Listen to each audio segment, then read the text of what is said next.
Olá pessoal, tudo bem? Sejam muito bem-vindos a mais um podcast da Conexo. E o nosso objetivo é conectar pessoas. Hoje, um podcast diferente, mas com muita informação. Vamos falar sobre trânsito, algo indiscutível na nossa vida como cidadão. E para tratar desse tema incrível e importante, trouxemos aqui Alessandro Coelho. Seja muito bem-vindo ao nosso podcast, Alessandro. Obrigado, Ismael. É sempre um prazer fazer uma visita para vocês aqui e falar sobre trânsito, que é um assunto que eu falo todo dia. Estou aí na área profissional há muitos anos e tem que levar informação para a população. Tem muita coisa acontecendo, muita informação a ser dita e vários assuntos polêmicos que a gente sempre precisa comentar e informar mais a população, né? Inclusive eu estava vendo esses dias, Alessandro, algumas polêmicas aí que estavam no ar e você estava lá falando, explicando para as pessoas, né? Eu acompanho você no Instagram ali e tal. E tu estava inclusive numa entrevista para TV, né? Sim. Para RPC, né? Para RPC. Assunto trânsito, eu sempre digo para as pessoas, né? Todo dia, se você acessar os portais, jornais, revistas, sempre tem um assunto trânsito. Seja um IPVA, seja um veículo zero, um veículo usado, um veículo batido, roubado, baixado, ou seja, assunto trânsito é inesgotável, porque envolve todo mundo, todos nós participamos do trânsito. Eu sempre digo, Ismael, a gente não tem escapatória, a gente participa do trânsito querendo ou não. Eu considero o trânsito o espaço mais democrático do mundo, porque você convive com o bonito, com o feio, com o rico, com o pobre, com o gordo, com o magro, ou seja, estamos no trânsito desde o dia que a gente nasce, porque quando a gente vai para a maternidade, né, um veículo vai levar a gente até lá. Ah, mas eu nasci em casa. Mas alguém levou a parteira até lá. Verdade, Né, verdade. alguém trouxe a parteira de algum lugar. Né? E quando a gente morre, o nosso último destino também alguém nos conduz até ele. Seja por um carro, seja a pé, num cortejo. O trânsito, ele participa da nossa vida do início ao fim. E nesse meio tem tanta coisa, é carteira de motorista, é multa, é infração, é radar, é carro. Então temos muitos assuntos a discutir por aí. Que legal. Alessandro Coelho, alguns anos à frente do principal órgão de trânsito, né, do estado. Trabalhei muitos anos no Detran, trabalhei de 93 a 2004. Passei por várias áreas lá dentro. Né? Entrei para trabalhar num setor que fazia atendimento para o usuário particular, quando ele queria resolver a questão dos documentos do veículo. O primeiro contato que eu tive com o trânsito foi nesse primeiro setor. Logo após, eu percorri várias áreas. Fui desde do setor de recursos humanos, trabalhei na diretoria, trabalhei na parte de autoescolas, na parte de fiscalização, auditoria. Fui para a parte de educação, fui coordenador de educação por muito tempo, fui coordenador do curso de reciclagem. Então, participei bastante da estrutura do Detran, e não só dentro do Detran. Mesmo após a minha saída do Detran, eu continuei me dedicando à área de trânsito, pois abri uma empresa de consultoria, eu tive autoescola e hoje tenho despachante. Então, eu continuo atuando na área de trânsito, mesmo fora do Detran. E com entrevistas, com consultoria, com bate-papo como esse nosso aqui. Então, todo dia o assunto trânsito faz parte da minha rotina. É já um tempinho, né? 93? Bastante 93 tempo. 11 anos dentro, né? E mais de 20 fora. E dentro do que você aprendeu lá dentro do Detran, hoje utiliza para muita coisa ainda? De tudo que aconteceu lá, tudo que você aprendeu dentro do Detran? Basicamente, a gente tenta informar de uma maneira mais simples, porque o trânsito é lei. É lei. Existe aí o Código de Trânsito que a gente tem desde 97. Mas antes de 97, a gente tinha leis anteriores, né? Existiam situações antes do Código de Trânsito. Mas eu falo do Código de Trânsito, o que a gente tem atualmente, porque foi um marco. Em 97, eles mudaram a lei radicalmente. E uma coisa que eu falo hoje, atualmente, é que eu acho que a legislação precisa de uma nova atualização. A gente precisa, de tempos em tempos, assim como um plano de telefonia, que a gente não pode assinar um contrato e nunca mais mexer, a gente tem que ver se aquele plano ainda nos atende, quanto estão cobrando, a gente tem que ficar de olho. A legislação é a mesma coisa. A gente não pode criar uma lei e simplesmente, já tratamos sobre trânsito, escrevemos a lei e está tudo certo. Não. A gente tem que ficar de olho para ver se aquela lei atende o anseio da população. E é o que acontece hoje. Existe uma briga muito grande, uma discussão atual, né, atualíssima. Estão com uma consulta pública aberta, né, nos sites do governo, perguntando para a população qual é a opinião dela sobre o fim da obrigatoriedade para fazer curso em autoescola. Então, está uma briga. Então, tá em todos os portais hoje, inclusive estava vendo sobre isso. Exatamente, em todos os portais que você acessa, você vê lá uma parcela da população defendendo, outra parcela criticando. Uns são a favor de acabar com esse processo, outros são contra. Então, é aquela questão, metade das pessoas vê o copo meio cheio, metade vê meio vazio. Então, são discussões que acontecem todo dia. Então, a minha intenção sempre foi tentar informar. Porque as pessoas, quando me procuram, eles têm alguma dúvida que eu possa esclarecer, alguma situação que eu possa ajudar. Seja ela num credenciamento de um profissional, credenciamento de uma empresa, numa fiscalização, num processo, ou mesmo numa renovação de carteira, num registro de um carro, numa transferência. Então, sempre as pessoas me procuram. Mas o mais comum mesmo é quando uma pessoa leva uma multa. A pessoa leva uma multa, né? Ela muitas vezes não sabe. Por mais que a legislação diga que ninguém pode alegar desconhecimento da lei, né? Para todos os efeitos, você, Ismael, deveria conhecer os 341 artigos do Código na ponta da língua. Eu sei que você tem a tua vida, você tem a tua profissão, ou seja, a gente sabe como é que funciona. Não é assim. Por mais que a lei estipule, né, que ninguém pode alegar desconhecimento, não é tão fácil, mesmo porque a lei de trânsito muda, sai uma resolução aqui, sai uma norma ali, sabe? Então, eu que vivo isso, não sei tudo. Imagine aquele profissional que é de outra área, como é que ele vai ter essa noção geral, ampla, do que está acontecendo na legislação de trânsito. É bem difícil. Então, eu faço esse papel. Inclusive, eu precisei do trabalho da sua empresa. Exatamente. Porque por conta de uma multa. Mas aí que tá, você fez a coisa certa. Você recebeu uma notificação e olhou, verificou. Na dúvida, o que você fez? Alessandro, eu recebi isso. O que eu devo fazer? Você fez o certo. Você fez o certo. As pessoas deveriam conversar. As pessoas deveriam pedir ajuda, caso ele não tenha a informação necessária. Então, muitas pessoas, quando me procuram, já passou o prazo. Já não tem mais nada a ser feito. Muitas vezes, não tem mais o que fazer. Então, eu gosto de sempre dizer, num espaço como esse que você oferece para a gente, nos oportuniza de trazer informações e dizer para quem nos assiste justamente isso, que tem problema de trânsito, ou não só na área de trânsito, consulte uma pessoa especializada na área que você vai precisar de uma orientação. No caso do trânsito, né, vai transferir um carro, levou uma multa, precisa fazer qualquer coisa relacionada ao Detran, por mais que você tenha o conhecimento, não custa você simplesmente dar uma checada na informação e ver se está fazendo a coisa certa. Principalmente a questão agora de, por exemplo, daí depois que eu soube o que você fazia, sua empresa, né? Aí eu falei, bom, o que mais, né? Daí eu fui olhar lá, inclusive nas tuas redes sociais, tem um vídeo institucional explicando o que vocês fazem, a questão da perca da carteira por pontos, né? A reciclagem, que é a famosa que faz depois disso. Então você vai aprendendo sobre as coisas. Mas assim, eu sou uma pessoa que eu gosto de saber das coisas. Gosto de saber, tá, mas já aconteceu, o que faz daqui para frente, né?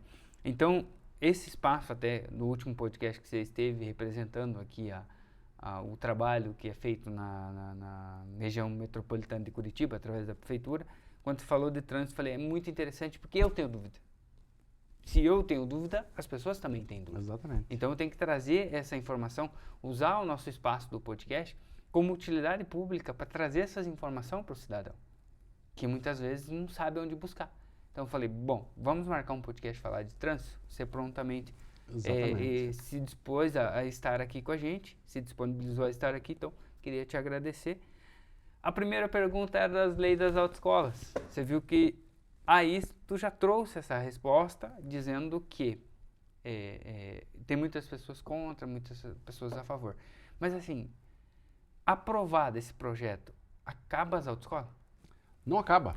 O que acontece é um terrorismo, no meu ponto de vista. O que está acontecendo hoje são informações disseminadas de forma muito irresponsável, muitas vezes, que fazem com que as pessoas não tenham total visão do que pode acontecer. No meu ponto de vista, nada vai mudar. Nada vai mudar. Por mais que exista pessoas dizendo que vai acabar, outras dizendo que não vai acabar, eu digo o seguinte, precisa mudar o processo de habilitação. Tem que mudar.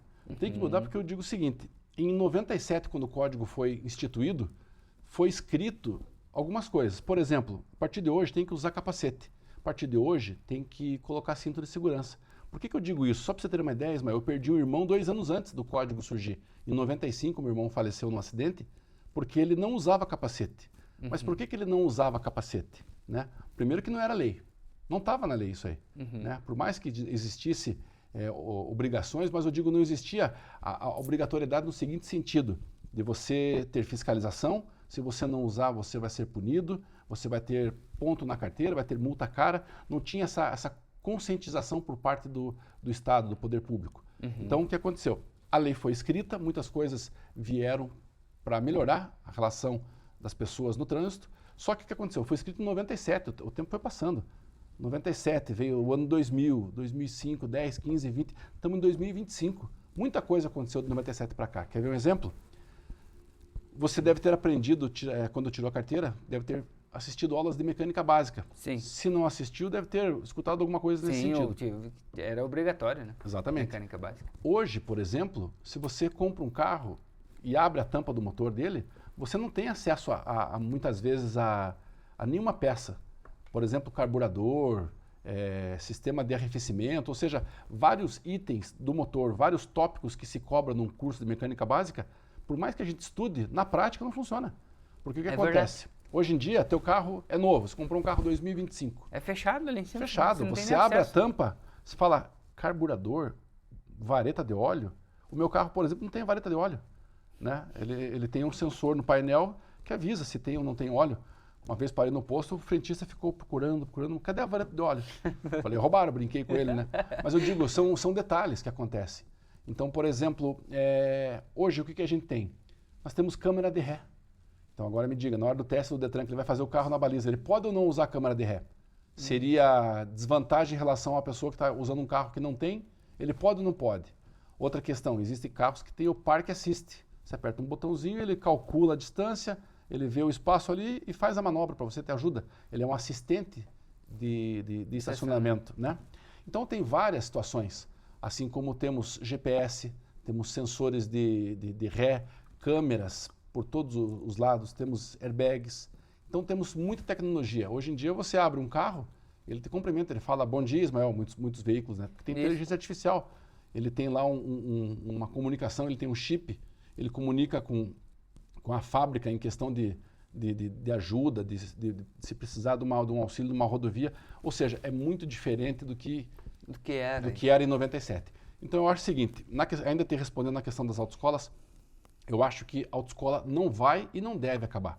Porque a autoescola é o local onde é uma empresa que se credenciou ao Detran, então ela tem um ponto, ela tem material didático, ela tem sala de aula, ela tem profissionais capacitados, ela tem carro adaptado, que é uma coisa muito importante, né? Um carro que você tem o duplo comando, né? No lado do instrutor, que você consegue interferir no freio e na embreagem. Você já andou de carro da autoescola? Já andou, né? Eu já tive autoescola, já dei aula de carro da autoescola. Então eu sei como é que funciona. Quando você anda com um aprendiz no carro, você como instrutor, você acompanhando essa aula, ou seja, ministrando essa aula, você tem total domínio do veículo com aqueles pedais. Então eu digo o seguinte, a autoescola continua sendo imprescindível no processo de habilitação, porque, como eu falei para você, é ali que é o estabelecimento adequado, é ali que tem o profissional competente, é ali que tem o veículo preparado e adaptado para ensinar a pessoa a dirigir, para quem não sabe nada. O que eu defendo é a alteração do formato que existe hoje. Por exemplo, hoje nós temos um pacote quadrado que jogam no colo do aluno. Olha, Ismael, você vai ter que comprar um pacote com X aulas práticas e Y aulas teóricas. Você tem que comprar. Você fala, peraí, mas eu preciso de mais, isso é pouco para mim. Você pode dizer, eu nasci lá no sítio, lá em Miranda Tamandaré, nunca vim para a cidade, estou acostumado a andar de bicicleta, não sei, nunca engatei uma marcha. Foi o meu caso. Eu sou de Cerro Azul, também precisei de mais aula e tive que pagar a parte. É o teu exemplo. Por outro lado, tem gente que, por mais que tenha nascido numa cidade com ou sem acesso, tem gente que dirige trator, dirige, sei lá, Tobata, Kombi, lá no meio do mato, desde piá, né? E tem uma noção maior. Então, talvez ele não precise de tantas aulas. Ele pode, através das redes sociais, do YouTube, ter assistido um curso. Eu digo que é o seguinte, não deve acabar com a autoescola. Devemos mudar a obrigatoriedade. Eu sempre penso o seguinte, começou a colocar uma coisa goela abaixo, obrigatório, desconfie, que o troço não está certo. Então, por exemplo, é obrigado a comprar kit de primeiros socorros. Lembra disso? Uhum, sim. Óbvio que está errado. Tinha coisa errada aí. Então não tinha devida utilidade. Tesoura de ponta romba, gás, ou seja, não tinha a menor utilidade. Mas foi aprovado, todo mundo teve que comprar, teve a questão do extintor também, teve a questão do simulador de direção. Não sei se você lembra disso, que as autoescolas tinham que ter. Eu penso o seguinte, se tornou obrigatório, desconfie. É a questão do pacote de aula. É obrigatório, mas você vai ter que comprar no Brasil inteiro. O aluno que vai no Acre, numa autoescola, ou o aluno que vai lá em Esteio, no Rio Grande do Sul, fazer uma aula, ele vai ter a mesma condição. E não deveria ser assim. Na minha opinião, deveria ser à la carte. A pessoa compra o que quer. Que nem quando você vai fazer um plano de telefone. A pergunta é, você quer qual marca de telefonia? A, B ou C? Eu quero a B. A B eu acho mais legal, porque a B é vermelho. Gostei dessa marca aqui. Que aparelho você quer? Você tem esse aqui de R$100, esse tem de R$10.000. Você escolhe. Uhum. Eu quero esse aqui de X. Esse aparelho eu quero. Quero o amarelo aparelho. Tá. Plano de voz e dados. Você quer? Quero. De voz eu quero bem pouquinho, porque não uso muito, mal eu ligo. Mas o de dados eu quero bem robusto, porque eu uso bastante, porque eu tenho meu programa, eu gravo vídeo, eu faço, aconteço. Pronto, atendeu você. Agora você chega numa loja de aparelho de telefone celular, de uma empresa de prestação de serviço nesse sentido. A marca é essa aqui, o aparelho é esse e o plano é aquele. Não me atende, é pouco, é muito. Então eu acho que é nesse sentido que eu finalizo essa parte de falar de obrigatoriedade da autoescola, dizendo o seguinte, a autoescola tem que continuar. Exemplo, aqui em Curitiba existe a autoescola desde a década de 50. Eu, como trabalhei no Detran, sei disso. Sei que as primeiras autoescolas são datadas da época dos anos 50. E a pergunta é, naquela época não era obrigatório. E eles morreram de fome nesses 40 anos? Não. Pelo contrário. Eles trabalhavam, cresceram e o número de autoescolas só cresceu, a população cresceu e o serviço foi prestado. Ou seja, ninguém morreu de fome, não teve nada de errado. E não era obrigatório. Veio a obrigatoriedade. Claro que tiveram vários problemas, mas o mundo é outro, a legislação é outra, os tempos são outros.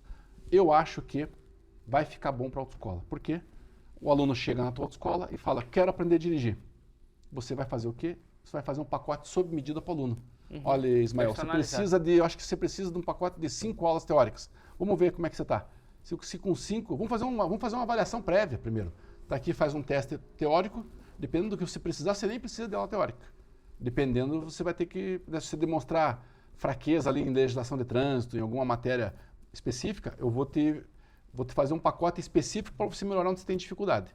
A mesma coisa na parte prática. Então, finalizando, eu digo que a autoescola é necessário, é importante, não vai acabar, tem que continuar. O que deve ser mudado é o formato de contratação. A pessoa deve... sabe aquele negócio de comida por quilo? Uhum. Você paga o que você comeu? É a mesma coisa. O aluno da autoescola tem que pagar pelaquela aula que ele precisa para ter o conhecimento necessário, para estar preparado para ser submetido ao teste do Detran. Mesmo porque quem avalia é o Detran. O Detran que avalia, a autoescola não tem culpa de nada.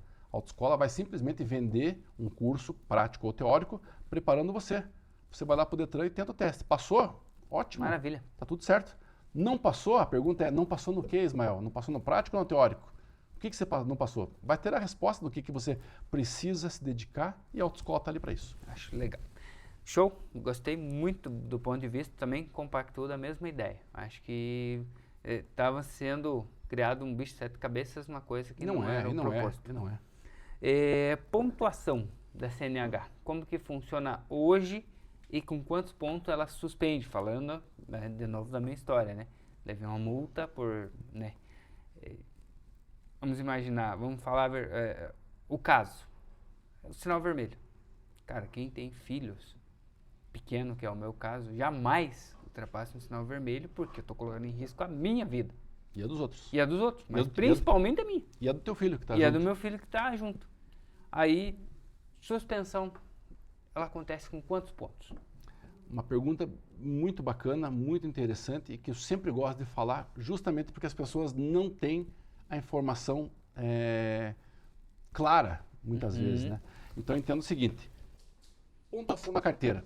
Existe lá as multas leve, média, grave e gravíssima. Certo. 3, 4, 5 e 7 pontos. A pergunta é, com quantos pontos perde a carteira? Depende. Você pode perder a carteira com uma única infração de trânsito. Uma única infração de trânsito, você pode perder a carteira. Caraca. Exemplo. O que você acha que pode ser? Pensa aí, vamos conversar. O que você acha que pode ser uma multa que faça você perder a carteira? Alcoolizado? Exatamente. Alcoolizado? Exatamente. Ó, alcoolizado e excesso de velocidade são infrações que fazem com que você perca a carteira com uma única infração. No caso da velocidade, a lei diz o seguinte: se você transitar com o seu veículo em velocidade acima de 50% da velocidade permitida na via, o órgão de trânsito entende o seguinte: peraí, ele está colocando em risco a vida dele e a dos outros. Ele não sabe, ele não respeita regras. Então o Detran vai lá, chama você para conversa e suspende tua carteira por uma única multa. Uma única multa. Assim como pode acontecer da pessoa cometer multas que não coloquem em risco a vida dele. Vamos dar alguns exemplos. Você parou num local de carga e descarga, não que seja certo, mas não é uma multa que coloque em risco a vida das pessoas. Você, por exemplo, parou no lugar de estar, não colocou o cartão de estacionamento numa zona azul, num estar, um exemplo aqui de Curitiba. Então, quando você comete infrações com pontuações menores e com relevâncias, riscos menores à vida e à coletividade, né, a pontuação é menor. Então, o órgão de trânsito entende o seguinte: não, ele parou um dia errado aqui, pontua 3. Ele fez uma coisinha aqui errada, pontua 4. Ele fez uma coisa mais ou menos pesada, pontua 5. E vai somando. Então, se você não tem nenhuma multa gravíssima na carteira, nenhuma, você faz uma multinha pequena, aquela de 3, aquela de 4, sabe? Uhum. Multas leves e médias. Então, se você tiver esse perfil de motorista, de condutor, desse tipo de infração, a legislação estende para você um limite de 40 pontos, certo? Uhum. Por outro lado, se você é aquela pessoa que tem multa gravíssima, ela vai diminuindo. Então, por isso que tem essa escala de 20, 30 e 40. Quando mudou para 40, que a legislação alterou, as pessoas pensavam: não, todo mundo agora tem 40. Não, quem pode ter 40 é quem não tem gravíssima no prontuário. Então, tem uma gravíssima, né, 30 pontos. Duas gravíssimas, 20 pontos. Então, existe uma graduação. Legal. Vamos lá. Quais são os prazos e etapas para recorrer de uma multa? Foi no meu caso lá que a gente recorreu da multa. Outro assunto interessante que sempre gera dúvidas e eu gosto de explicar. Quando você comete alguma coisa errada no trânsito, você recebe uma notificação de penalidade. Né? Vamos explicar de uma maneira mais simples. Certo. Né? Não vamos entrar nos termos técnicos, que a nossa intenção aqui nesse bate-papo é ser o mais acessível e transparente possível. Mas a questão é a seguinte: você, quando faz alguma coisa errada, vamos dizer que excedeu a velocidade do radar, fiscalizou.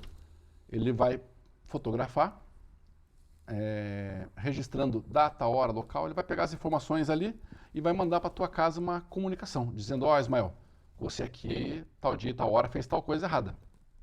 Então, você tem a possibilidade do quê? Se não foi você, por exemplo, porque a correspondência que o Detran envia para casa da pessoa é baseado nos dados do documento. Quem é o dono do carro? Fulano de tal, Ismael. Mas o carro do Ismael podia estar emprestado para mim. Eu podia estar com o teu carro naquele final de semana, né? E a correspondência vai para tua casa. Então, você vai pensar: pô, chegou uma multa aqui na minha casa. Mas não fui eu. Aquele final de semana eu prestei meu carro para o Alessandro. Você tem essa possibilidade, um prazo, inclusive, de indicar o real condutor infrator. Então, tudo isso está previsto na lei. Mas muitas pessoas não sabem dessa possibilidade, não sabem como fazer, aonde protocola, que jeito faz, se faz da forma certa. Hoje mesmo eu recebi uma ligação do senhor, que ele falou: não, o meu sobrinho anda com um carro que está no meu nome, e sempre que ele faz multa, ele assume a multa. Assumir a multa é diferente de preencher todo o formulário, assinar com a assinatura do parente dele, juntar a carteira e levar para o órgão de trânsito para fazer a substituição da pontuação para aquela pessoa que dirigiu de forma errada. Né? Essa pessoa que me ligou hoje perdeu a carteira, porque o sobrinho dele e uma outra sobrinha andam com os carros no nome desse parente e várias multas fizeram com que ele tivesse instaurado contra ele um processo de suspensão de carteira. Então, veja, quando uma pessoa recebe uma notificação em casa, ele tem um prazo para poder fazer a contestação. Existe, alguns órgãos consideram 2 instâncias, outros 3, mas veja só, existe a defesa prévia, existe outra instância chamada Jari, que é a Junta Administrativa de Recursos de Infrações, e a última instância é o Conselho Estadual de Trânsito. Então, só para você entender, a grosso modo, que quando você recebe uma notificação de uma infração de trânsito, você tem prazo para se defender, você tem prazo para apresentar um controle infrator e você tem algumas instâncias que você percorre caso você não tenha o seu recurso aceito em primeira instância. Vale lembrar, sabe o que também, Ismael? Que quando você protocola em primeira instância, é ali o momento de você apresentar uma contestação sobre a consistência ou não do auto, que acontece bastante. Não pense que o órgão de trânsito não erra. Erra e erra bastante. Então, quando a gente pensa, recebi uma multa em casa, uma notificação e tal, não tenho o que fazer porque eu estou errado e vamos pagar. Muitas pessoas pensam assim, não adianta eu discutir que eu nunca vou ganhar. Ganha sim. Eu ganho bastante recurso que eu defendo. Hoje, inclusive, ganhei um, agora à tarde, fiquei sabendo. E o que acontece é o seguinte, essa primeira fase é justamente para isso, para que a pessoa analise o auto de infração em busca de erros, porque acontecem erros. Pode acontecer de você ter um Onix amarelo, né? Nem tem Onix amarelo, mas deve ter, né? E chegou na foto um Onix vermelho. Tá certo isso? Não tá, não tá. Então, para que o auto seja consistente, tem que bater a placa do veículo, a cor, o modelo, todos os dados que constam naquela notificação tem que ser verdadeiros. A pessoa tem que falar, não, realmente, esse carro é meu, era eu que fiz, papapá. Então, nesse caso, nesse caso ele não pode contestar? Ele pode contestar. Né? Mas eu digo que o primeiro momento é o momento de ela verificar, fazer uma conferência se o auto de infração está correto ou não. E mesmo porque a legislação fala que o próprio órgão de trânsito devia fazer um pente fino, né? Devia fazer uma verificação. Eu, órgão de trânsito, não deveria mandar para casa do Ismael uma multa que contém erros, porque eu sei que tem erros, ele não sabe. Então, é uma disputa desleal, né? Eu sei tudo o que acontece, porque eu só faço isso, eu sei que tem erro, mas mesmo assim eu vou mandar. Se ele pagar... Se ele pagar, pagou. Se ele espernear, a gente analisa e revê. Isso aí. Lei seca. Recusar o bafômetro pode me prejudicar? Veja, bafômetro é um assunto bem delicado, porque aqui no Brasil a gente tem a cultura do beber e dirigir. Porque tem pessoa que fala, vou recusar ou vou soprar o bafômetro? Tem algum benefício se eu soprar o bafômetro, se eu recusar o bafômetro? Quais as consequências para ambas as coisas? Se ele se recusar, é praticamente uma declaração de que alguma coisa está errada. Porque se você nada teme, se você não bebeu, você não tem motivo algum para não fazer um bafômetro. O que acontece hoje, é que eu estava falando no início, aqui no Brasil nós temos uma cultura muito grande de sair para tomar uma, né, para beber e tudo mais, festa. Até aí tudo bem, cada um sabe da sua preferência, da sua vida, dos seus gostos, do seu comportamento. O grande problema é a pessoa quando bebe, né, que ele tem uma questão física ali, né, que o que acontece é que baixa o senso crítico dele e aumenta o quê? A autoestima. Verdade. Né? O equilíbrio que a gente tem, na hora que a bebida entra no nosso corpo, existe um desequilíbrio. A gente tem a nossa autoestima super elevada e a nossa autocrítica, né, cai bastante. Então, veja, a pessoa, não, eu quando bebo dirijo melhor. Não, não vai dar nada. Não, não vai acontecer. Não, e vai acontecer. Vai acontecer porque existem blitz, né, que fazem a verificação da documentação e fazem a verificação visual, inclusive. O agente da autoridade de trânsito não precisa nem do bafômetro para constatar algumas coisas, porque ele pode fazer a verificação do quê? Olho vermelho, o hálito, o teu comportamento, né? Você sabe, quando você encontra uma pessoa sob efeito de bebida alcoólica, você sabe que ele está alterado, né? Na conversa, nos gestos, no comportamento. Então, ainda mais na presença de um policial na via pública, sendo que ele está dirigindo um carro e abordado, chega um policial na frente dele. Ele vai se comportar diferente, mesmo que não tenha bebido. É ou não é? A gente dirigindo normalmente, com tudo certinho, com carteira de motorista, tá tudo tranquilo.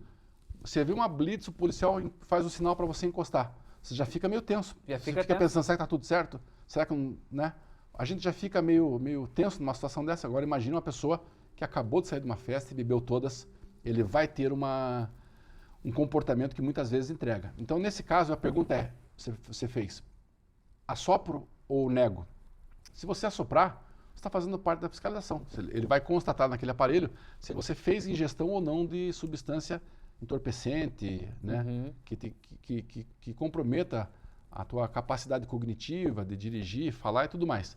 Agora, se você se recusar, a recusa também pode ser considerada para aplicação do auto de infração, porque existe um artigo no código que diz lá, recusou-se a submeter-se à realização do exame de alcoolemia. Então ele pode ser multado pela constatação da ingestão de bebida alcoólica ou pela própria recusa. A recusa, e tanto a recusa quanto a ingestão... A pena é a mesma. A pena é a mesma? A multa é cara, a suspensão vem. Exatamente. Então, o ideal é o seguinte, quer beber, Ismael? Beba, mas beba... Em casa. Ou em casa. Dirija. Isso, quer ir numa festa, vai ter uma festa. Uber. Isso, é muito mais barato. Tenha certeza que se for fazer a conta, só a multa é quase R$3.000. Imagine, dá para pagar uns par de Uber. Pô, imagine se você conduzir para uma delegacia, tem que chamar advogado, tem que pagar fiança, muitas vezes se envolve uma colisão. Ou seja, é muita dor de cabeça para pouca hora, poucos momentos de diversão. Radares e lombadas eletrônicas. Existem falhas nas lombadas eletrônicas? Ou a aplicação das multas são exatas, acontece? Não. Outro assunto bacana. Radares, né? As pessoas falam, mas a indústria da multa. Não existe indústria da multa. O que existe é a indústria do desrespeito. Né? Quer acabar com a indústria da multa? Né? A gente pode acabar com a indústria da multa amanhã. Basta todo motorista acordar e falar, hoje eu vou andar dentro da lei. Né? Se a rua indica que é 50, é 50. Né? Meu filho tirou carteira recentemente. Eu sempre digo para ele o seguinte, ande dentro da velocidade. Por vários motivos. Primeiro que você está na carteira provisória. Né? A carteira provisória, a gente pode conversar na sequência, é um momento que você tem que demonstrar o poder público que você aprendeu o que é autoescola. Olha outro momento de falar bem da autoescola. Né? A autoescola vai te ensinar que você não pode deslizar nesse período de observação. Né? Então, veja que eu falo para ele o seguinte, você está no período de experimental, nessa carteira provisória, que é uma permissão provisória para dirigir, você tem que andar devagar. Então, se a pessoa respeitar as leis de trânsito, ele não vai ter problema com multa. Agora você me perguntou, tá, mas ele é confiável, ele pode ter erros? É um aparelho eletrônico. Todo aparelho eletrônico pode conter erros. Né? Eu estou com um problema de um aparelho eletrônico da minha casa, que é um aquecedor. Eu acho que ele tem problema que eu vou ter que trocar. Já passou da garantia, tudo, mas eu digo aparelho eletrônico ou não, ele está sujeito a erros. Um carro, né? Você compra um carro zero, você não vê as reportagens por aí, as pessoas fazem adesivo, não compre tal carro, ele queima isso, ele explode o motor, ele acontece isso, aquilo. Tem muito consumidor meio radical, meio revoltado, que ele plota, o carro toca fogo na rua, ele vai na concessionária, né? Mas eu digo o seguinte, é aparelho, é mecânico, é eletrônico, é elétrico, ele está sujeito a falhas, né? É um aparelho, né? E por ser um aparelho, como o radar, ele tem que ser periodicamente aferido pelo nosso organismo aí que faz a verificação, que é o Inmetro. Então acontece sempre o Inmetro fazer a verificação dos radares para verificar se ele está fazendo as medições de acordo com os critérios que são adotados pelas resoluções, pelas portarias do próprio Inmetro, para ver se ele está cumprindo o seu papel. Mas para isso, a gente precisa desse organismo do Inmetro para poder fazer as verificações. Mesmo porque esse aparelho ele fica sujeito a sol, chuva, vento. Então, imagine, uma coisa que está sujeita às intempéries do clima, então ele pode sofrer alguma alteração. Né? Quer ver um exemplo? Telefone celular. Deixa ele no sol para você ver o que acontece. Nossa. Já fez esse teste, não? Nossa. O meu aconteceu uma vez. Eu deixei dentro do carro, o meu celular simplesmente apareceu uma mensagem dizendo o seguinte, vai ser desligado, travado, vai ficar inutilizado por alguns minutos por excesso, por superaquecimento. Ele simplesmente apagou. Né? Aconteceu isso, meu telefone estava fervendo e pensei comigo, será que ele volta? Será que eu não perdi minhas coisas aqui e tal? Simplesmente guardei o celular num local mais fresco. Depois ele voltou, liguei e deu tudo certo. Mas é só um exemplo que a gente tem aqui. Você liga uma televisão, uma lâmpada, qualquer aparelho que é elétrico, eletrônico, né, ele pode sofrer alguma pane, algum efeito por estar sujeito a chuva, sol, mudança de temperatura, vento e todas as alterações climáticas. E o radar não é diferente. Ele está preso ali fixado num poste, né? Está ali 24 horas por dia fazendo sua função, mas ele precisa que os fiscais do Inmetro façam as devidas aferições e esses laudos de aferição estão disponíveis aí no próprio site do Inmetro. Então, se você leva uma multa de radar, primeira coisa que você tem que fazer, conferir os dados, né? É o meu carro? É a minha placa? Eu estive naquela rua? O horário está certo? Qual que é a data de cometimento da infração? Qual que é a data de aferição do radar? Passou de um ano? Se passar, não vale a multa. Porque a legislação é clara. O radar ele tem que ser aferido todo ano. Então ele tem que ter uma aferição. Eu não posso simplesmente colocar um radar aqui na esquina e o técnico que instalou verificou que ele estava em perfeitas condições em 2022, na Copa da Rússia. Não pode. Ele tem que ter uma periodicidade de aferição para que ele garanta aí uma lisura, uma transparência nesse processo de fiscalização. Tu falou, Alessandro, da perca da CNH provisória. Quais as infrações que faz perder a PPD? E ainda mais, recomeçar o processo em quanto tempo? Um assunto bem interessante, que também acontece bastante isso, porque veja só, quando você vai para a autoescola, você aprende que você vai receber um documento provisório. Está aqui, Ismael, você tirou a carteira com a gente hoje, você aprendeu a teoria, aprendeu a prática, foi lá no Detran e mostrou para o Detran que conheceu. Eu conheço a parte prática e teórica, mostrei para você, tá tudo certo? Então tá aqui uma carteira. Só que a carteira que o órgão de trânsito te dá, te fornece, é um documento provisório. Por que provisório? Porque ele vai ficar monitorando você durante um ano, para verificar se você comete infrações nesse período. Mas não pode cometer infração nenhuma. Pode cometer infração. Você pode cometer infração leve, né, e uma média. Você não pode cometer várias leves, várias médias, assim. É uma leve e uma média. Você pode ter até, veja só, com 20 pontos você suspende a carteira, né? Uhum. Então você pode ter, por exemplo, vamos dizer, posso ter 5 multas leves? Perde a carteira? Não perde a carteira. 5 multas leves, que são 3 pontos, dá 15 pontos. Eu cometo uma média, que são 4. Eu tenho 19 pontos na carteira. Não vai perder a carteira. Agora, se você cometer multa grave, multa gravíssima, ou for reincidente em multa média, cometi 2, 3 multa média, vai perder? Vai perder. 3 médias já perde. Sendo 4 duas médias perde, porque é reincidência em multa média. Você não pode cometer, é mais fácil você gravar o que você não pode fazer. Eu não posso cometer multa grave, gravíssima e ser reincidente em multa média. Caiu nessas 3 situações, vai perder a carteira, o Detran vai simplesmente cancelar aquele documento que você fez e você procura uma autoescola e reinicia todo o processo. Começa do zero. Do zero. Do zero. O Detran simplesmente apaga aquele teu documento, você é considerado inabilitado, não tem mais carteira. Então a pessoa que tira a carteira, quais são os cuidados que ele tem que ter? Primeiro, não pode ter carro no nome.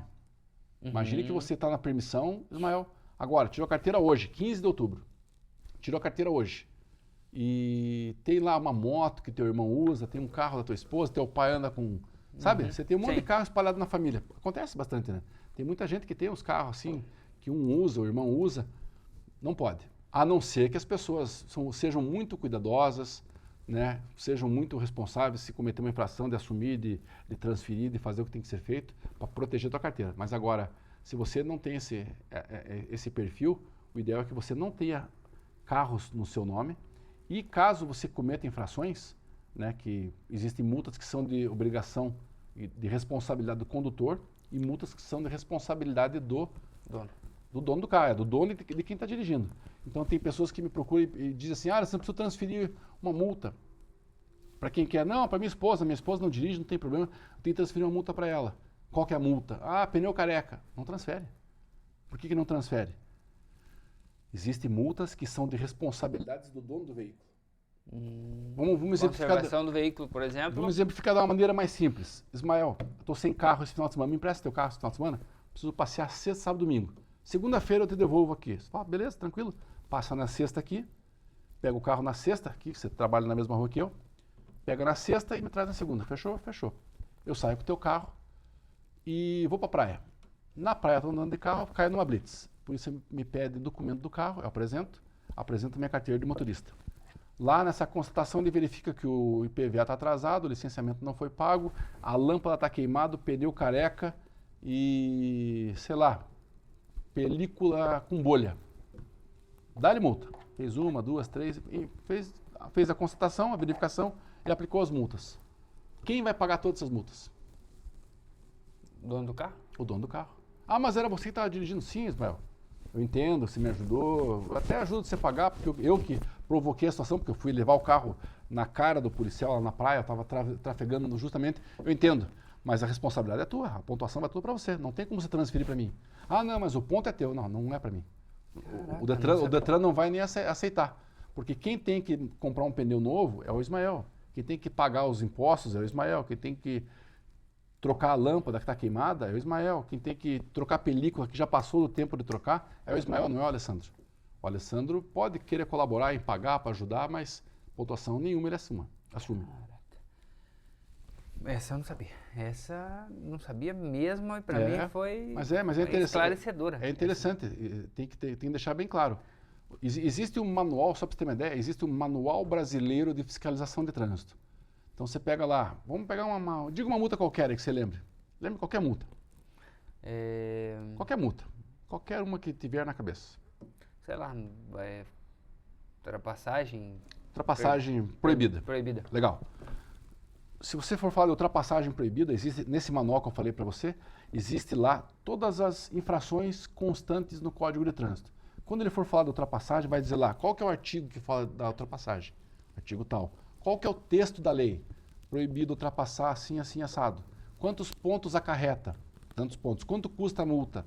Sabe? Para quem vai a pontuação? Para o condutor ou para quem é o dono do carro? Então é como se fosse um gabarito. O próprio agente de trânsito, se tiver alguma dúvida, ele pode consultar para fazer o auto de infração correto. E a gente mesmo pode ter acesso a essa informação. Se você quiser esse manual, eu te mando, né? O Manual Brasileiro de Fiscalização de Trânsito. Todas as multas estão ali e é como se fosse uma ficha catalogada, multa por multa. O que é a multa, onde é que está o amparo legal, quanto custa, o que acarreta, quem pode ser multado, em que casos que eu posso multar, em que casos que eu não posso multar, né?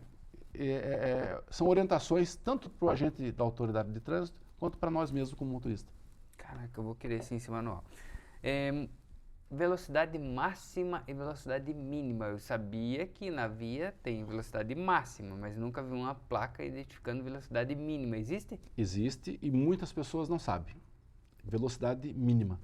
É que a gente está acostumado, Ismael, a andar de carro para cima e para baixo e só se deparar com placas de velocidade máxima.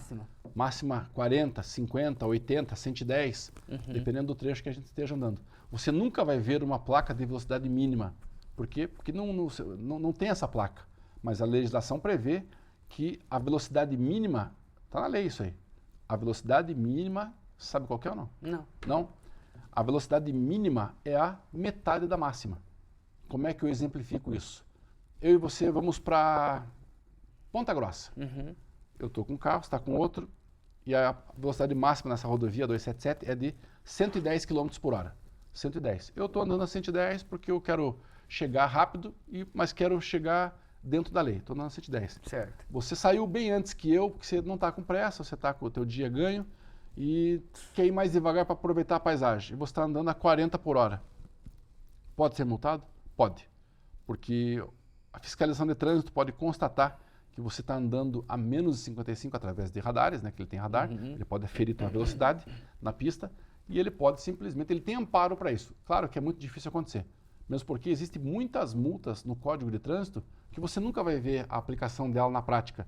Eu posso enumerar para você aqui, sei lá, 5, 10 multas que existem, você vai concordar comigo que é errado, daí você vai me perguntar, mas você já viu alguém ser multado por isso? Não vi, não vou ver.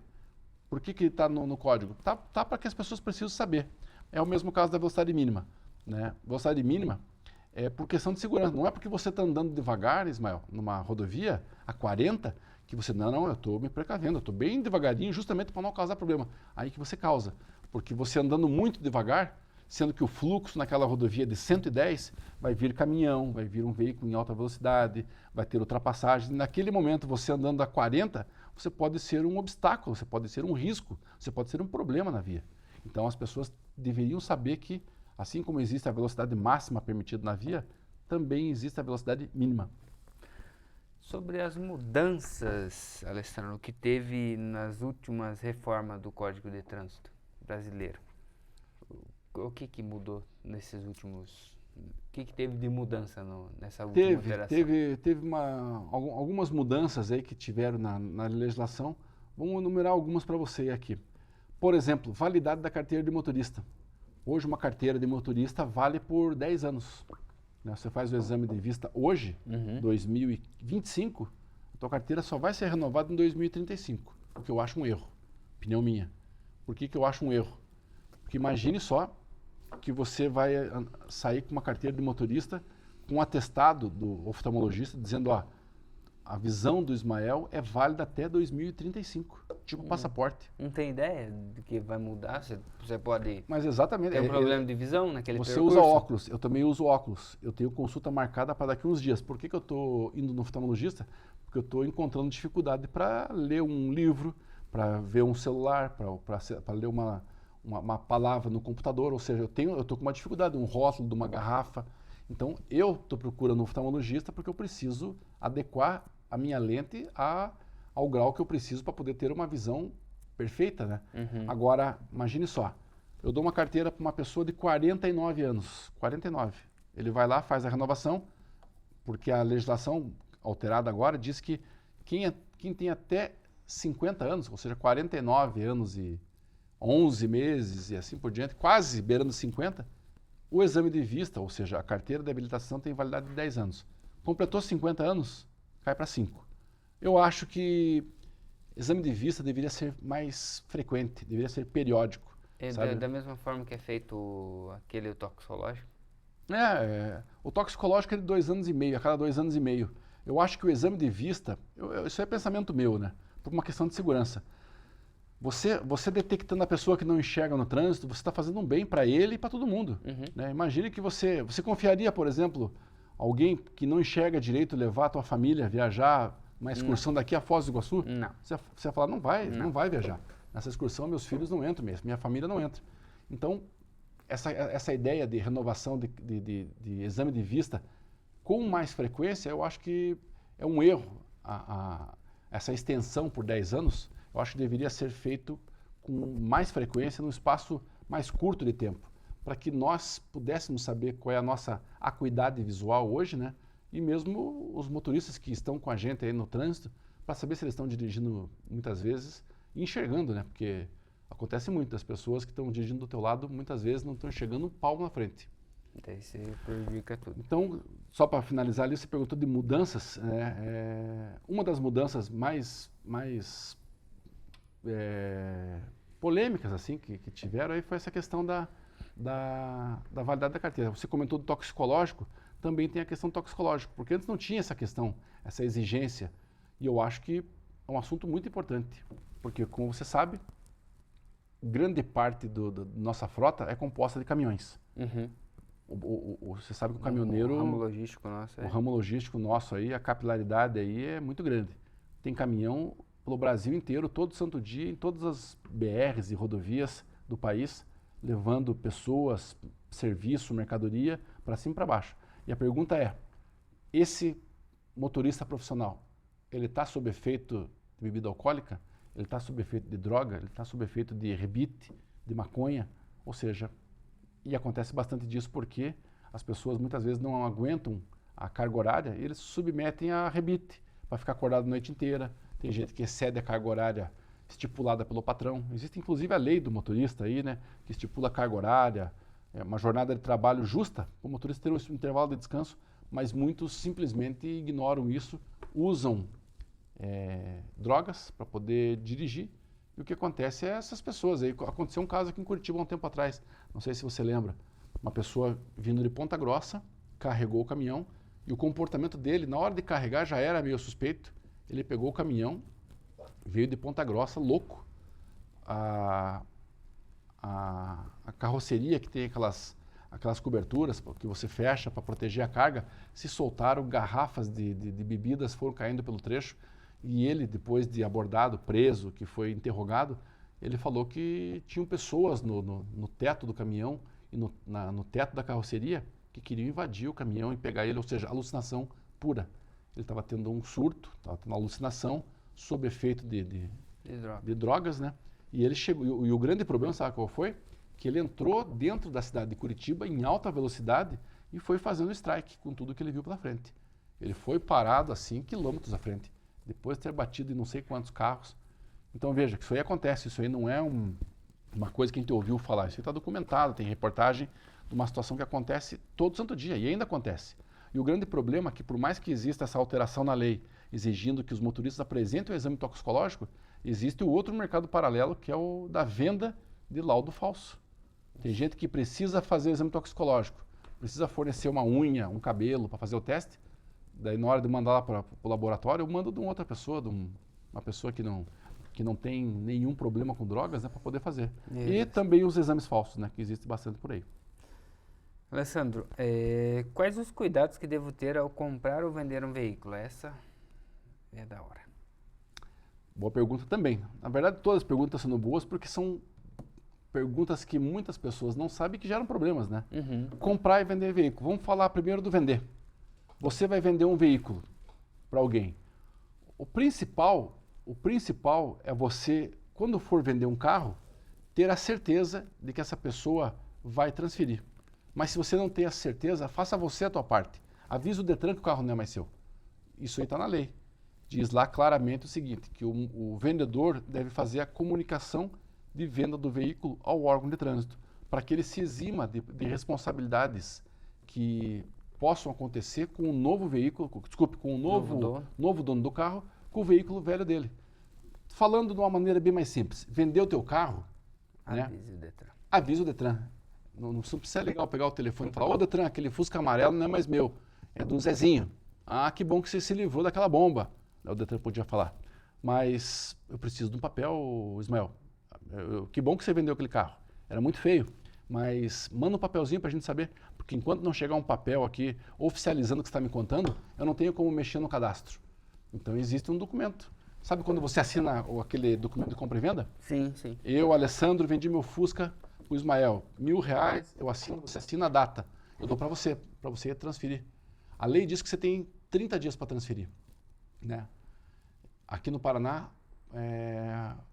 teve uma alteração, teve uma alteração na lei que estendeu esse prazo para 60 dias.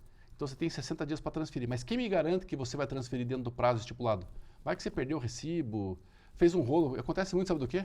O teu vizinho gostou do carro, você pegou aquele recibo e deu para o cara, pegou o dinheiro, esse vendeu para um outro e assim vai.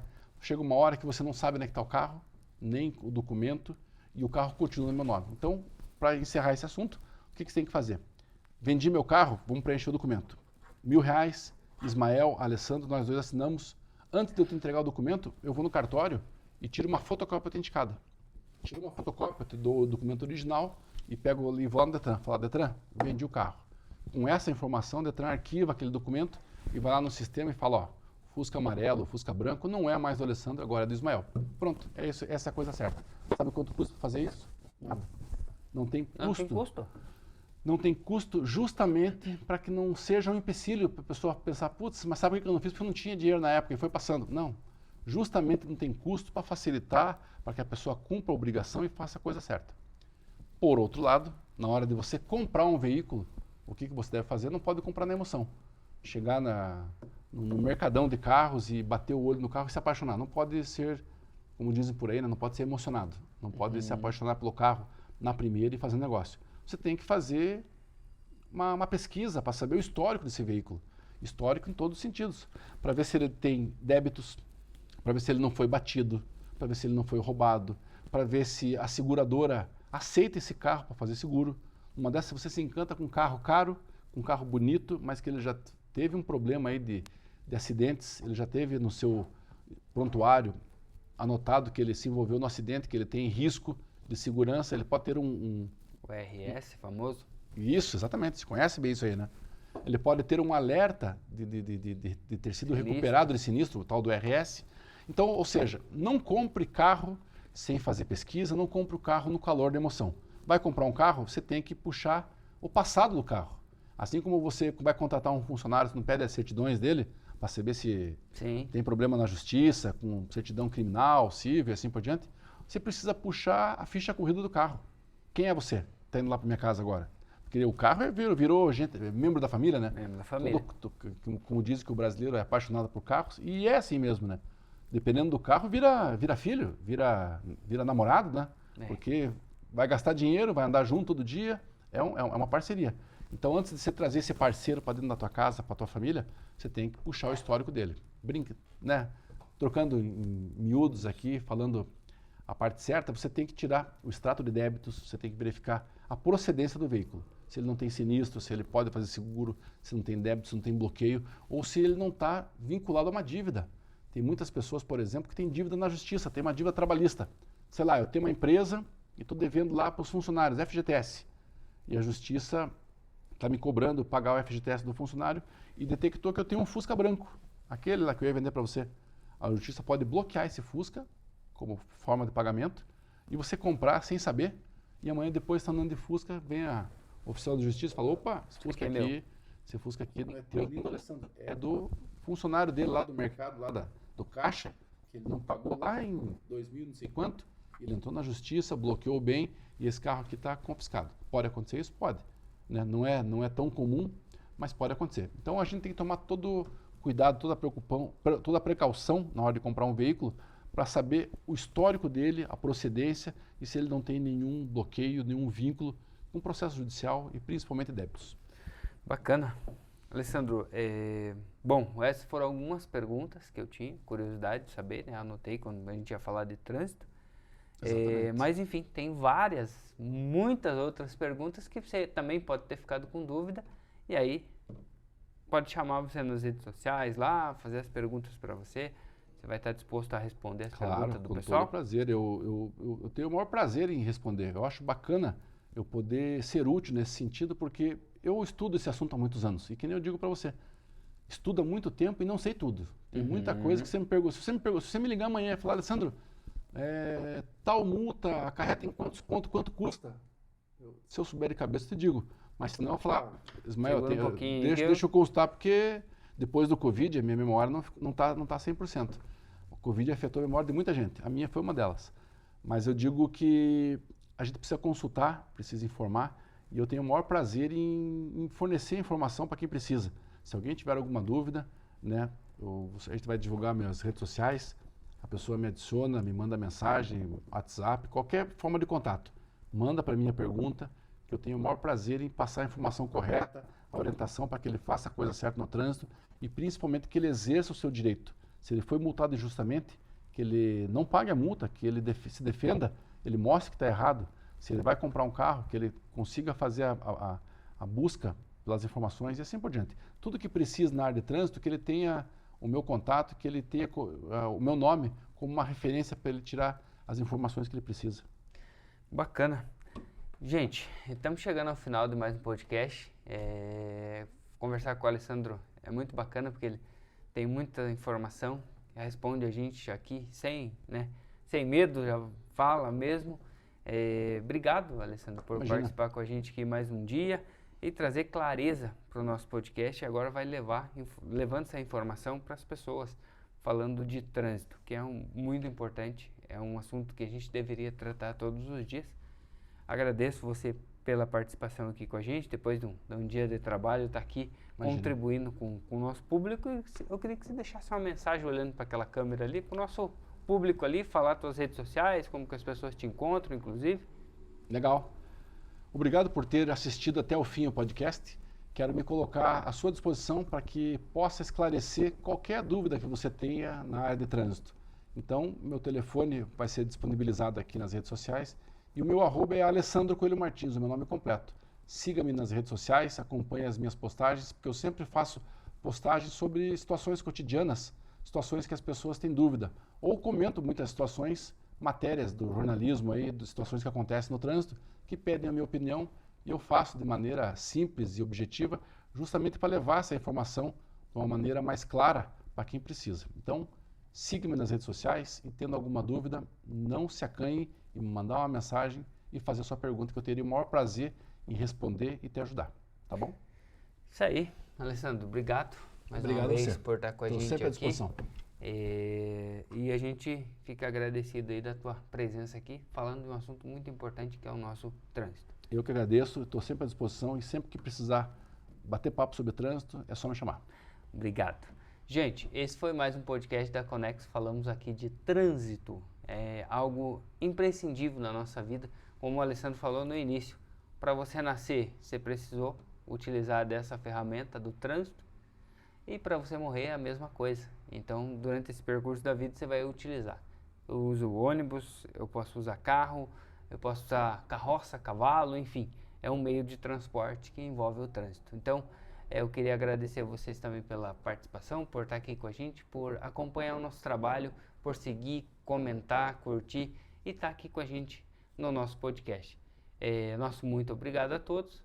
Siga a Conexo nas redes sociais, Conexo_empresarial no Instagram, Conexo Empresarial no YouTube e também maratona lá por nossos podcasts. São mais de 230 episódios para você assistir, acompanhar o nosso trabalho. Um abraço a todos e até o próximo podcast.